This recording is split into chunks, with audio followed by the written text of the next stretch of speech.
Assalamualaikum dan salam sejahtera kepada semua. Memperkenalkan diri saya, Wan Nur Hazirah binti Kamaruzaman selaku Ketua Kumpulan bagi projek inovasi pada kali ini.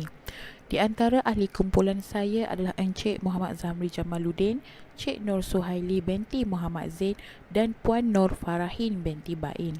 Kami terdiri daripada pensyarah bagi program Diploma Kejuruteraan Alam Sekitar di Politeknik Sultan Idris Shah.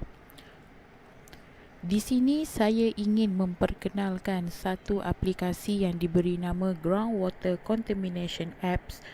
Aplikasi ini telah diguna pakai oleh pelajar Diploma Kejuruteraan Alam Sekitar di Politeknik Sultan Idris Shah. Di Politeknik Sultan Idris Shah terdapat 7 jabatan. Di antaranya adalah Jabatan Kejuruteraan Awam. Di Jabatan Kejuruteraan Awam terdapat 3 program yang ditawarkan. Di antaranya adalah Diploma Kejuruteraan Alam Sekitar, Diploma Kejuruteraan Awam dan Diploma Seni Bina.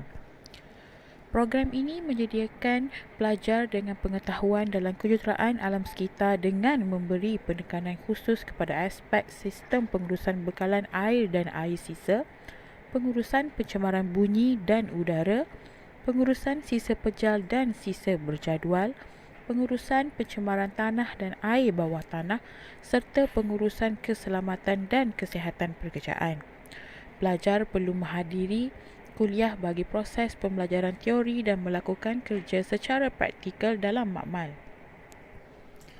Bagi menamatkan pengajian pelajar Diploma Kejuruteraan Alam Sekitar, pelajar harus lulus ke semua kursus.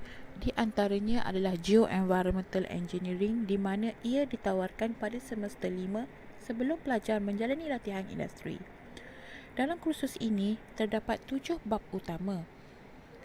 Bab yang paling kritikal bagi pelajar adalah bab 3 di mana ia berkisar tentang air bawah tanah.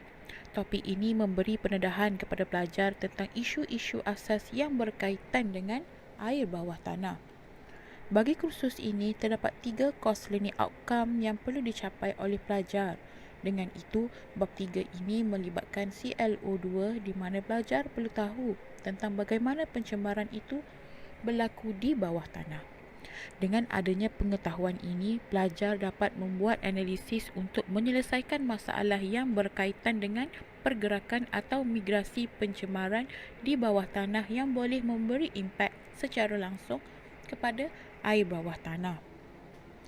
Melalui permasalahan pelajar yang saya kumpul, secara ringkasnya, pelajar mengalami beberapa masalah bagi subtopik ini.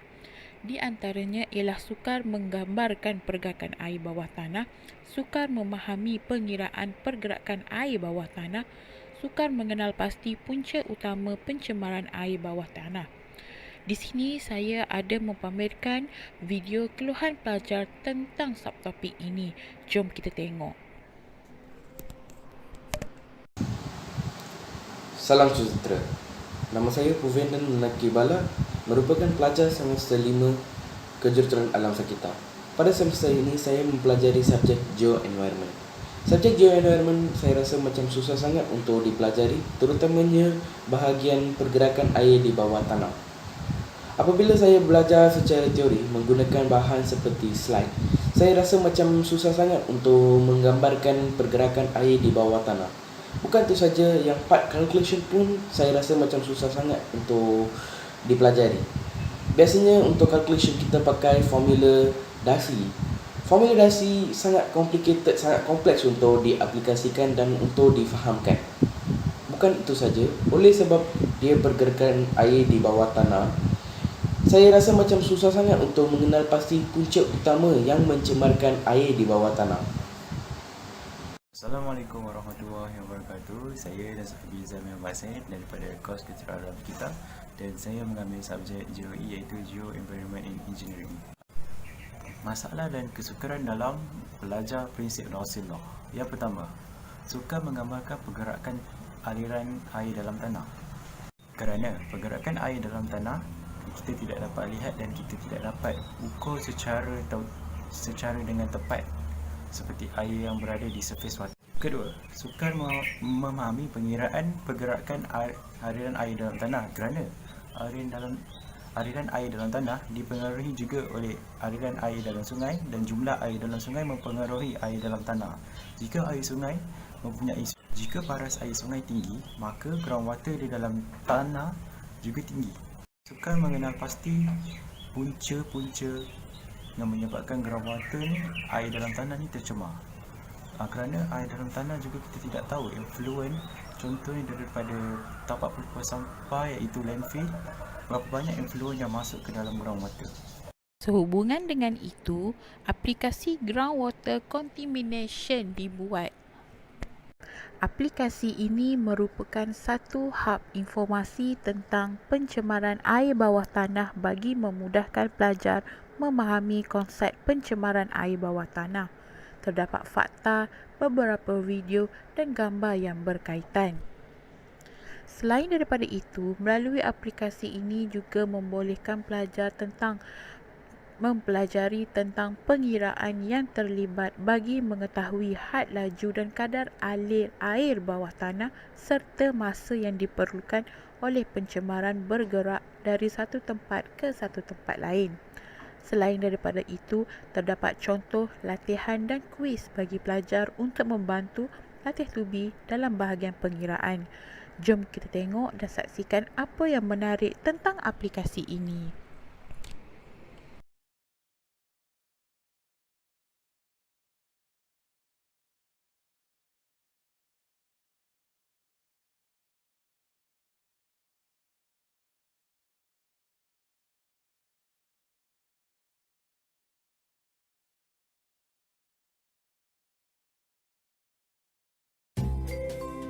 We all know the Earth is full of water, but there's a lot more to water than all that blue stuff you see on the globe. The water we can see on the surface of the Earth is surface water. Surface water is every lake, pond, river, stream, and ocean on Earth. But in the ground below your feet, there's even more water, groundwater. Groundwater is water that's crammed in the tiny gaps between rocks, soils, and sediments under the ground. A full body of groundwater is called an aquifer. There are huge aquifers all across America. The biggest is the High Plains Aquifer, which covers 174,000 square miles right in the middle of the country. Anything that big deserves a closer look.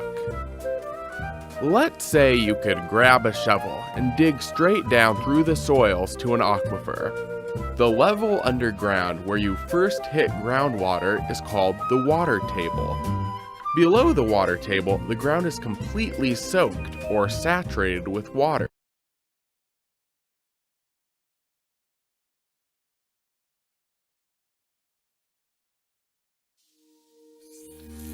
We're very fortunate in Minnesota to be rich in surface and groundwater resources.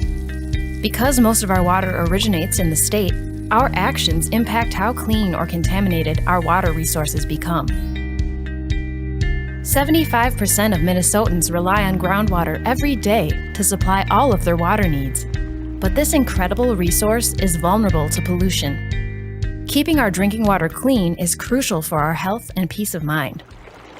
While groundwater can be polluted by a single commercial or industrial source, it can also be polluted by our collective actions. Some pollutants are harmful to human, animal, and ecosystem health, even at small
Untuk mengukur keberkesanan aplikasi ini, satu soal sidik telah dijalankan kepada pelajar-pelajar semester 5 yang mengambil kursus Geoenvironmental Engineering.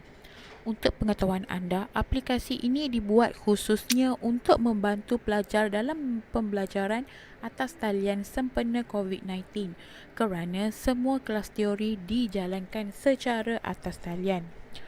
Pelajar diberi kesempatan memasang aplikasi ini di telefon pintar masing-masing. Setelah subjek ini dipelajari secara atas talian, pelajar dihendaki menggunakan aplikasi ini bagi meningkatkan pemahaman pelajar dalam bab 3 ini.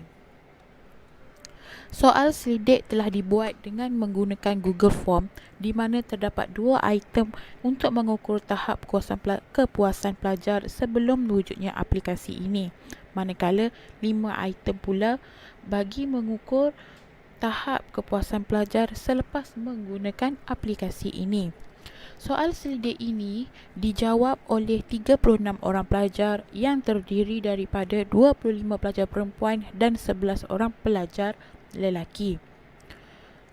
Melalui soal sidik bagi 2 item yang pertama iaitu sebelum penggunaan aplikasi ini, didapati majoriti pelajar menyatakan konsep yang terlibat dalam bab 3 ini sukar difahami termasuklah pengiraan yang terlibat.